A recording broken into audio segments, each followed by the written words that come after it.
Hi, good day to you and welcome to my channel where I tutor you in science for free. The topic in this video will be alcohols. Alcohols are not considered hydrocarbons. They are molecules with the OH group. As a result, this is also their functional group. This part participates in the reactions. This is the general formula, and this is the list of some of the common alcohols that you encounter. And in case I didn't mention in the earlier videos, being in the same homologous series is like a family. They will also sound the same. So the alkanes will have the anes at the back: alkane, methane, ethane. So alkenes will have the ethene, propene, and so on. Alcohols will be the same: methanol, ethanol, propanol. And fun fact, cholesterol is also a kind of alcohol because they contain the OH group. So here are some common properties. And for the chemical properties of alcohols, they are not alkalized. Even though they have the OH group, this part does not dissociate. They are pretty neutral and they participate in the reaction called oxidation instead. And not forgetting the good old combustion. So same,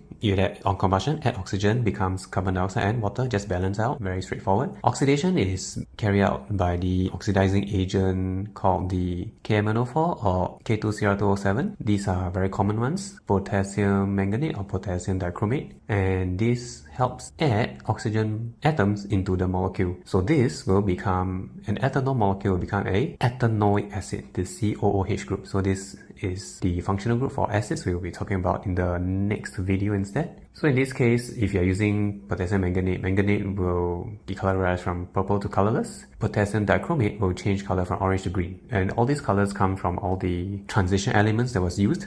Transition elements gives color at different oxidation states. So oxidizing alcohols are useful because they can be used as breathalyzer to test for any alcohol in the breath of drivers. And how do we manufacture alcohols, namely an ethanol?